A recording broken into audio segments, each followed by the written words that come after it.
കിടക്കുന്നേ? അയ്യോ, ഇത് നമ്മുടെ ഹരികൃഷ്ണനല്ലേ മോനെ?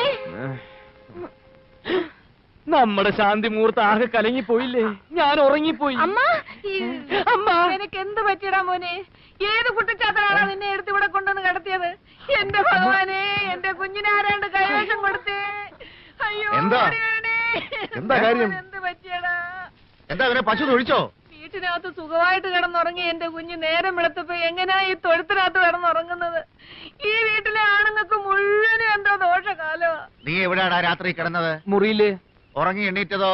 ദാ ഇവിടെ. അതെന്താ, ഇവിടുത്തെ പശുക്കൾക്ക് കാന്തശക്തി ഉണ്ടോടാ? കഴിഞ്ഞ ജന്മം ഇന്നലെ പോത്തോ മറ്റോ ആയിരുന്നിരിക്കും, അതാ ഇപ്പൊ ഇവിടെ കിടന്നുറങ്ങുന്നത്. ഇനി ഞാനൊരു സത്യം തുറന്നു പറയാം. അമ്മേ ഇങ്ങൊന്നേ.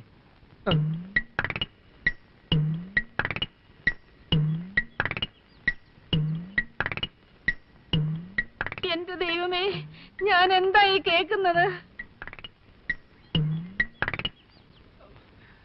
എങ്ങനെ ഇതിനുള്ളിൽ കയറുക? ഇതെന്താ ഇത്? ഓ,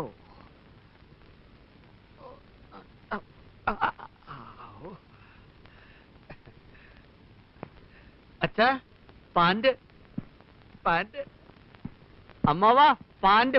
എന്താടാ, വല്ല പ്രേതബാധയുണ്ടോ? ഓരോരോ ലീലാവിലാസങ്ങള്.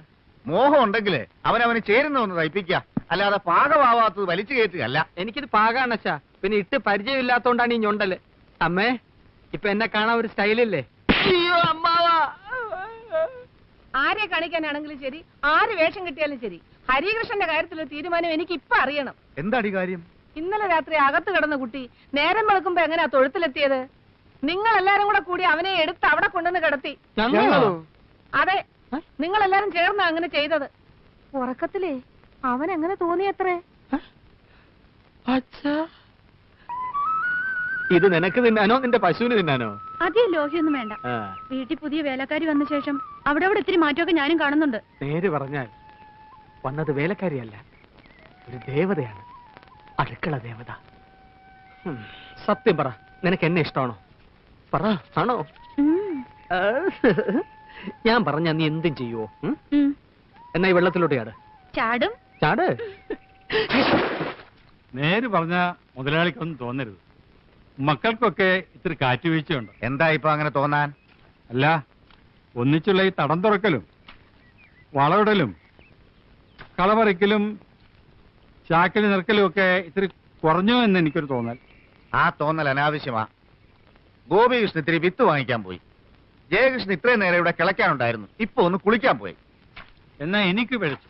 മുതലാളി, ഞാൻ പറഞ്ഞത് അടിയോടെ വെട്ടിക്കള. അയ്യോ, എന്റെ കാല്. ഇയാളെ കല്യാണം കഴിച്ചാ ഈ കുളം എന്റെ പേരിൽ എഴുതി തരുമോ? ഓ, എഴുതി തരാം. തറവാട്ടിലേക്ക് കൊണ്ടുപോകുമ്പോ 2 ബക്കറ്റ് വെള്ളം മാറ്റി വെച്ചേക്കണം. ഞങ്ങൾ അച്ഛനും മക്കൾക്കും ഇടയ്ക്കൊന്ന് കുളിക്കണ്ടേ? ഇപ്പൊ ഇങ്ങോട്ട് ആരെങ്കിലും വരുമോ? ഏയ്, ആരും വരില്ല. നീ ധൈര്യമായിട്ട് കുളിച്ചോ. എന്നാ ചേട്ടനും ചാട്. ചാട്.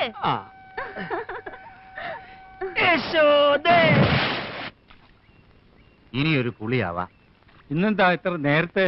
വയ്യ, ഒരു ഉഷാറില്ല. ഒപ്പം മക്കളുണ്ടെങ്കിലേ വെട്ടാനും കിളയ്ക്കാനും ഒക്കെ ഒരു സുഖമുള്ളൂ. അതാണ് നല്ലത്. മനസ്സറിഞ്ഞൊന്ന് കുളിച്ചാൽ ഒരു ഉഷാറ് വരും. 40, 41, 42, 43, 44, 45. 45 ആയുള്ളൂ. ഇത് ഞാൻ പൊട്ടിച്ചേരാം. എന്നാ മുങ്ങ. അത്രക്ക് ചങ്കുറപ്പുണ്ടെങ്കിൽ നിന്നെ ഞാൻ കെട്ടിയിരിക്കും. വെറും വാക്ക് പറയരുതേ. വെറും വാക്കല്ല ജയകൃഷ്ണന്റെ വാക്ക്. എന്നേക്കാൾ കൂടുതൽ നേരം നീ വെള്ളത്തിൽ മുങ്ങിക്കിടന്നാൽ നിന്നെ വെള്ളത്തിൽ വെച്ച് കിട്ടും. എന്നാൽ എണ്ണിക്കോ. കെട്ടിയില്ലേ അപ്പോഴും കാണാം. കാണാം. 1, 2, 3, 4, 5, 7, 8, 9, 10.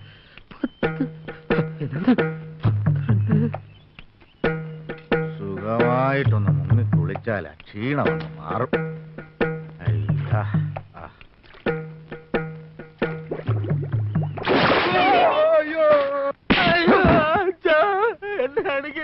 കഴിവറ പോലെ കണ്ട തേവിടിശകൾക്ക് കലക്കി കുളിക്കാനാണോടാ കാരണവന്മാർ നിനക്ക് കുളം കുഴിച്ചു തന്നിരിക്കുന്നത്? സർവനാശം വരുത്താൻ ഓരോരോ സന്തതികള്. എന്റെ കയ്യിലോട്ടാടി വെള്ളത്തിൽ നിന്ന് അവള് പൊന്തി വന്നത്. കുടുംബമാഹാത്മ്യം പറഞ്ഞ് കുട്ടികൾക്ക് പാളത്തൊപ്പിയും കൊടുത്ത് പറമ്പിൽ കുഴികുത്താൻ വിടുമ്പോ ആലോചിക്കണം. ഇങ്ങനെ കുളത്തിലും കിണറ്റിലും ഒക്കെ ഓരോന്നോരോന്ന് പൊന്തും. ആ യശോദ അല്ലെങ്കിൽ ഇത്തിരി അധിപ്രസംഗം. മുതലാളിയെ കണ്ടപ്പോ മുങ്ങിയതാ. ഇത്രയേരോടെ കഴിഞ്ഞെങ്കിൽ ചത്തേനെ. എന്നാ ഞാൻ ഒരു സത്യം തുറന്നു പറയാച്ചാ, അവര് തമ്മിൽ സ്നേഹത്തില. അറിഞ്ഞു കഴിഞ്ഞ സ്ഥിതിക്ക് ഇനി കല്യാണം കഴിപ്പിക്കുന്നതല്ല അന്തസ്. ആഹാ, അത് നിനക്ക് നേരത്തെ അറിയാമായിരുന്നു. ഏകദേശം അറിയായിരുന്നു.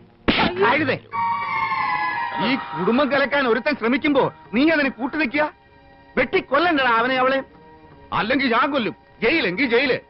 എന്നാലും മാനം വിറ്റൊരു ജീവിതത്തിന് ഞാൻ വഴങ്ങില്ല. ഇറങ്ങി വാടാ, ഇറങ്ങി വരാ. നിനക്ക് പണ്ടാരത്തിനെ കെട്ടണോടാ. എനിക്ക് അവളെ വേണ്ട, അവളെ വേണ്ട. എന്താ പിന്നെ നാട്ടിക്കരുത്. 3 പേരോടും കൂടാ പറയുന്നത്, മനസ്സിലായോ?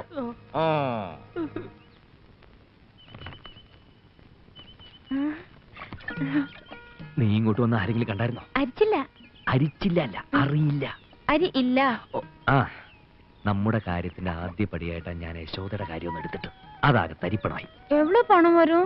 ഓ, പണത്തിന്റെ കാര്യം അല്ല പറഞ്ഞത്, തരിപ്പണത്തിന്റെ കാര്യം. തരിപ്പണം എന്ന് പറഞ്ഞാൽ പിന്നെ ആകെ നാശമാച്ച് അതാ. എന്നെ കൊണ്ടിടുവാങ്ങളാ?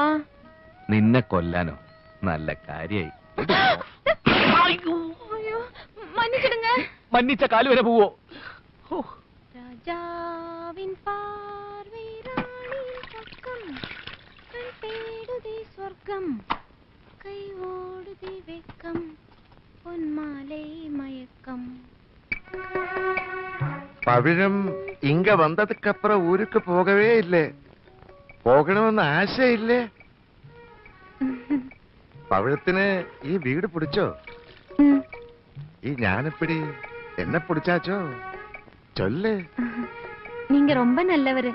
ஏன் இன்னும் கல்யாணம் കഴിക്കില്ലേ? എന്റെ ഹൃദയം കാണാനുള്ള ഭാഗ്യം ഒരു പെൺകുട്ടിക്ക് ഉണ്ടായാലല്ലേ എനിക്കൊരു കുടുംബം ഉണ്ടാവൂ. എടുത്ത് താലോലിക്കാൻ. വിവരദോഷം പറയരുത്. ആണിന്റെ ഹൃദയത്തിലേക്ക് നോക്കിയാലൊന്നും പെണ്ണ് പ്രസവിക്കില്ല. അതിനിത്തിരി ചങ്കൂറ്റം വേണം. ആയ കാലത്ത് അത് കാണിക്കാതെ ഇപ്പൊ കിടന്ന് നിലവിളിച്ചിട്ട് കാര്യമൊന്നുമില്ല. നീ എവിടുന്നാ പൊട്ടി വീണത്? പൊട്ടി വീണൊന്നുമല്ല, മുളച്ചതാ. ചൂടാവാതറാ, അവളൊന്ന് പൊയ്ക്കോട്ടെ. അതെ, ഒരു കാര്യം തുറന്നു പറയുന്നതുകൊണ്ട് വിഷമം തോന്നരുത്. തെരഞ്ഞെടുപ്പ് കാലത്ത് രാഷ്ട്രീയക്കാര് ഈ ചുവരുകളൊക്കെ ബുക്ക് ചെയ്യാറില്ലേ? അതുപോലെ ഞാൻ ആ തമിഴ് പെൺകുട്ടിയുടെ മനസ്സില് ബുക്ക്ഡ് എന്നൊന്ന് എഴുതിയിട്ടുണ്ട്. ചങ്കുറ്റം കാണിച്ച് അത് മായച്ചേക്കരുത്. എനിക്ക് സഹിക്കില്ല. നീ ഒന്നും പറയണ്ട. അവള് നല്ലൊരു തമിഴ് കുട്ടിയാ. അവളൊന്നും വന്ന് ഈ മുറിക്കകത്തേക്ക് കയറേ വേണ്ടു. ആകെ ഒരു പ്രകാശ. കണ്ടില്ലേ എന്തൊരു പ്രകാശ. ഓടാ. നീ കുറച്ചു ദിവസം പൊള്ളാച്ചി പോയി നിൽക്ക്. ഒരു ടൂർ ഉണ്ടെന്നും പറഞ്ഞ് ഞാനും ഒപ്പം വരാം. നിന്റെ അണ്ണനാണെന്നും പറഞ്ഞ് നിന്നെ ഇവിടെ നിന്ന് പുറത്തിറക്കാൻ ഞാൻ ഒരാളെ ഏർപ്പാട് ചെയ്തിട്ടുണ്ട്. അവൻ വരും. നീ അവന്റെ ഒപ്പം ഇറങ്ങി തന്നാ മതി. പുറകിൽ ഞാനും ഉണ്ടാവും. ഭയപ്പെടാനൊന്നുമില്ല. അവനാള് കുഴപ്പക്കാരനല്ല. നിന്റെ അച്ഛനെങ്ങാനും നമ്മളെ തിരക്കി ഇവിടെ വരുന്നതിലും നല്ലത് ഒന്ന് അവിടം വരെ പോകുന്നതല്ലേ. കുട്ടന്നായർ എഴുതി വരുത്തിക്കാന്ന് വെച്ചാ ഇനി ഒന്നും പെട്ടെന്ന് നടക്കില്ല. പരമശിവമാമ വരുത്, ഒളിഞ്ഞിക്കോ. കുഞ്ഞകത്തു വല്ല പണിയെടുത്തോളൂ. ഇത് ഞാൻ തൊഴുത്തി കൊണ്ടുവന്നിടാം.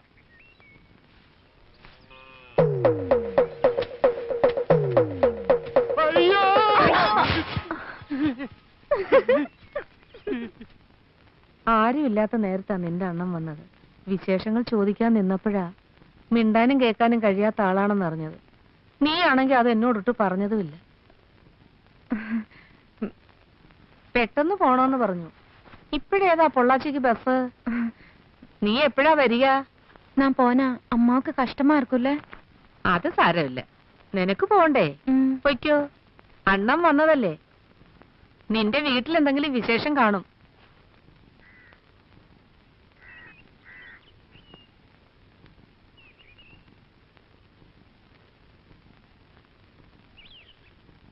ഇത് വെച്ചോളൂ. ഒരു വഴിക്ക് ഇറങ്ങുന്നതല്ലേ. നിന്റെ അണ്ണന് തമിഴും മലയാളവും എല്ലാം ഒരേ ശബ്ദ.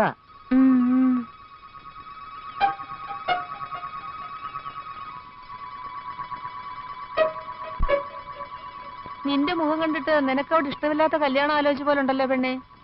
ധൈര്യമായിട്ട് പോയിട്ട് വാ.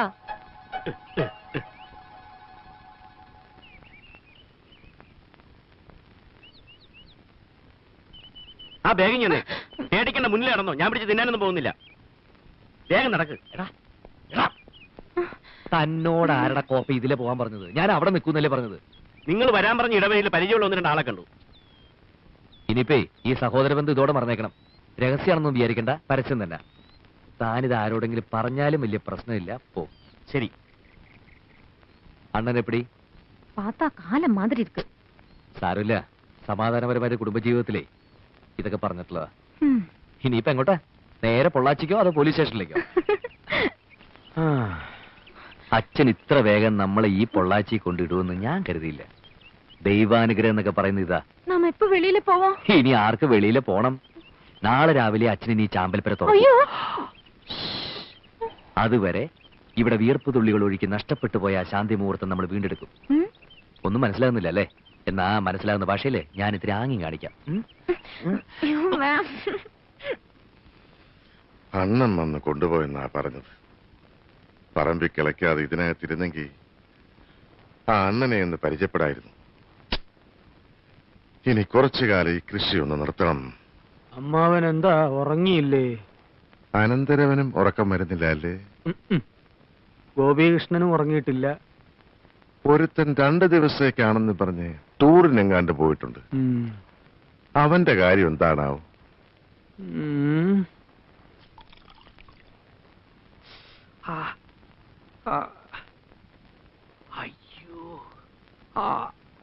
கவுண்டர் ஐயாவுக்கு இப்ப வலி எப்படி இருக்கீங்க? 1 மணி நேரத்துக்கு ஒரு தடவை எண்ணெய் தடவணும், 10 நிமிஷத்துக்கு ஒரு தடவை வெந்நீர் ஒத்தடம் கொடுக்கணும்னு வைத்தியர் சொல்லியிருக்காரு. அவங்களுக்கு தவறி விழுந்தது கூட பெருசா வலி தெரியல. நம்ம பொண்ணு பவளத்தை பார்க்க முடியலையேங்கிற மனவலி தான் அதிகமா இருக்கு. അങ്ങനെ നോക്കുമ്പോ ഈ വീഴ്ച ഒരു അനുഗ്രഹമാണെന്ന് കരുതിയാ മതി. പോവാഞ്ഞ് നന്നായി. நாயரே என்னையா சொல்ற? பொண்ணும் மாப்பிள்ளையும் எப்பவும் டூர்ல இருக்கிறதாக பவுள லெட்டர் எழுதியிருக்கு. அவங்க ஊர்ல இல்லாத டைம்ல நீங்க அங்க போனா நல்லா இருக்கான்னு சொன்னேன். அதுவும் சரிதான் ஐயா. கருப்பையா ஐயா, நீதான் அந்த ஊர் பக்கம்லாம் போறிய, அம்மா கிட்ட அட்ரஸ் வாங்கிட்டு போய் நம்ம பவளத்தையும் மாப்பிளையும் ஒரு பார்வை பார்த்துட்டு வா. சரிங்க. ஏங்க, நம்ம தோட்டத்து மாம்பழம்னா பவளத்துக்கு ரொம்ப பிடிக்கும். ஒரு கூட அனுப்பட்டுமா? ஒரு கூட என்னடி, 4 கூட கொடுத்து அனுப்பு. கருப்பையா, பாப்பா கிட்ட சொல்லு அப்பாவும் அம்மாவும் கூடிய சீக்கிரம் வந்து பாக்குறோன்னு. என்ன? சரிங்க. இந்த புது அவதாரம் யாரு? கருப்பையா யாரு? அவரு நம்ம லாரி மாமா. ലോറി മാമനോ? അയാളാണോ ഈ ലോറി കണ്ടുപിടിച്ചത്? ஐயோ அது இல்ல, லாரி மாமா நம்ம சொந்தக்காரரு. அவர்தான் எங்க லாரியை ஓட்டிக்கிட்டு இருக்காரு. அப்பா என்ன പറഞ്ഞാലും അങ്ങനെയേ ചെയ്യും. ആ മാമനെ ഇങ്ങോട്ട് വരുത്താതിരിക്കാൻ എന്താ മോളെ ഒരു പണി? மாமா எங்க? ഞാനേ ഒരു സാധനം തരാം, വേണ്ടാന്ന് പറയരുത്. സ്നേഹിക്കേണ്ടത് എങ്ങനെയാന്ന് എനിക്ക് അറിഞ്ഞൂടാ. സ്നേഹം തോന്നുമ്പോഴേ എനിക്ക് പനി വരുമാനായി വരയ്ക്കുന്നത്. എനിക്ക് വലിപ്പച്ചെറുപ്പമില്ല, സ്നേഹം തോന്നിയ ഒട്ടുമില്ല.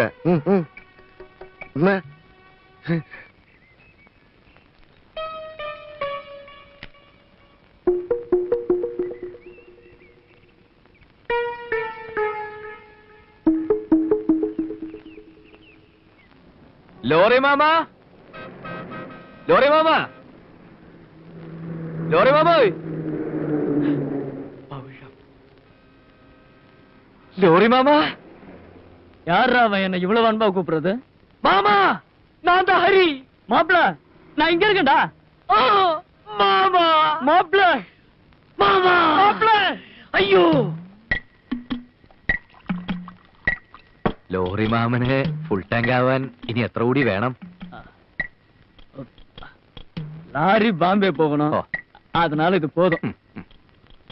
കട്ട പോകാൻ அப்ப பவளம் வீட்டுல இல்ல. ഇല്ല. പവിഴം അമ്മയോടൊപ്പം തറവാട്ടിൽ ഉത്സവത്തിന് പോയിരിക്കുക. എനിക്കാണെങ്കിൽ ഓവർ ടൈമും ഓഫീസിൽ നിന്ന് തിരിയാൻ സമയമില്ല. അതല്ലേ ഞാൻ പോവാത്തത്. നല്ല നല്ല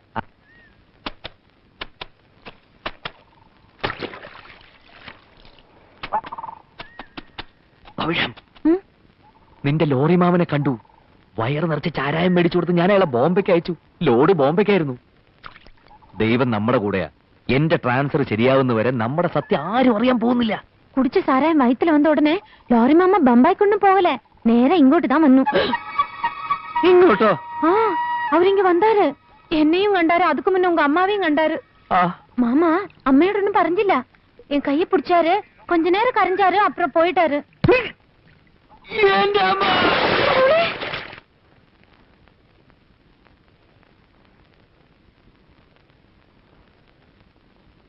നിനക്കെന്താ പെട്ടെന്ന് ഇങ്ങനെ ഒരു പനി വരാൻ? വല്ലതും കണ്ട് പേടിച്ചോ മോനെ? കാലാവസ്ഥ മാറിയതുകൊണ്ടാ. അതിനിവിടെ അടുത്ത കാലത്ത് കാലാവസ്ഥയൊന്നും മാറിയില്ലല്ലോ. ഞാനത് പറയാൻ മറന്നുപോയി. ആ പവിഴത്തിന്റെ ബന്ധത്തിൽ ആരോ ഇവിടെ വന്നിരുന്നു. ഇരിക്കാൻ പറഞ്ഞിട്ട് കാപ്പി എടുത്ത് ചെല്ലുമ്പോഴേക്കും പോവുകയും ചെയ്തു. അന്ന് പൊള്ളാച്ചി പോയി വന്നതിന് ശേഷം അവക്ക് എന്തോ ഒരു മന്ദതയുണ്ട്. അവിടെ അവൾ എന്തോ പ്രശ്നം ഒപ്പിച്ചിട്ടുണ്ട്. തൊലി വെളുത്തിട്ടാണെന്ന് പറഞ്ഞ് കാര്യമൊന്നുമില്ലടാ. ഉള്ളിൽ എന്തെങ്കിലും കള്ളത്തരം കാണും. അയ്യോ, നിനക്ക് പിന്നെയും ചൂട് കൂടിയല്ലോ. മാമ, എന്തേ? അവരെ പന്നി പിടിച്ചു. ആരെ? അവരെ അമ്മ വേഗം ചെല്ലാൻ പറഞ്ഞു.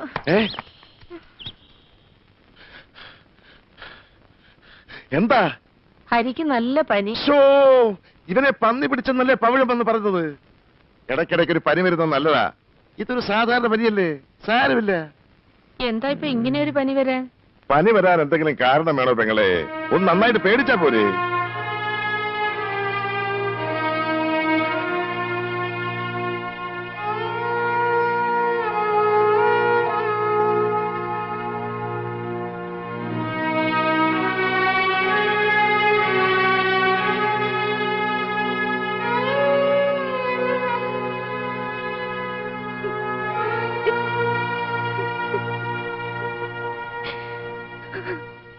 കൃഷ്ണ, ഗോവിന്ദ, നാരായണ, ഗുരുവായൂരപ്പ.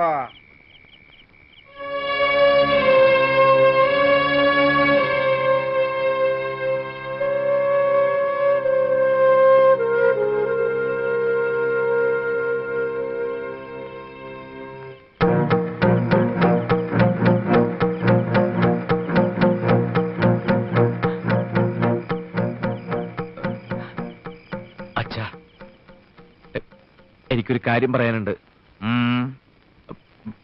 പവിഴ എന്റെ ഭാര്യയാണ്. ഞങ്ങളുടെ വിവാഹം കഴിഞ്ഞിട്ട് 3-4 മാസമായി.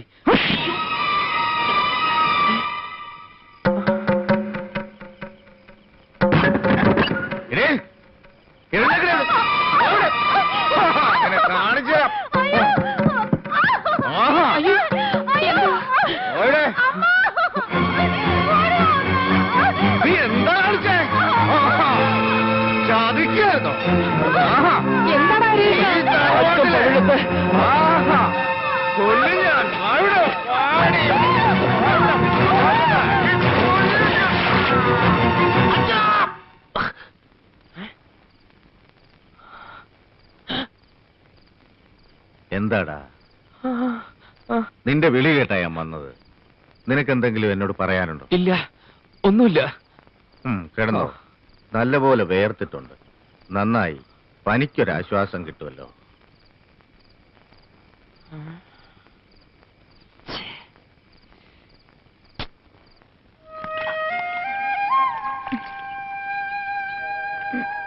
പവിഴോ, ഒരു കുടം വെള്ളം ആ വാഴക്കന്നിന് നനയ്ക്കണം.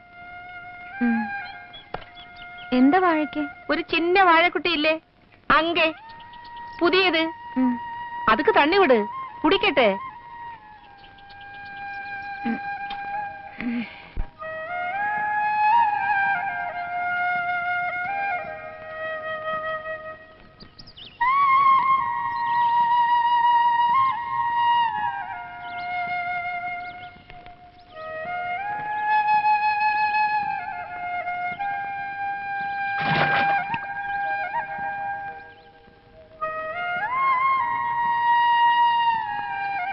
പവിഴമേ, പവിഴോ,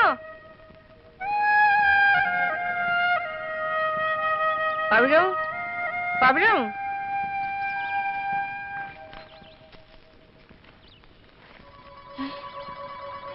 എന്റെ ദൈവമേ, മോളെ പവിഴോ, മോളെ നിനക്ക് എന്ത് പറ്റി? മോളെ നിനക്ക് എന്ത് പറ്റി? എന്റെ അമ്പലത്തറ ദേവി, ഈ തറവാട്ടിൽ ആദ്യമായിട്ടാണല്ലോ ഒരു പെൺകുട്ടി തലചുറ്റി വീഴുന്നത്. എന്താ മോളെ?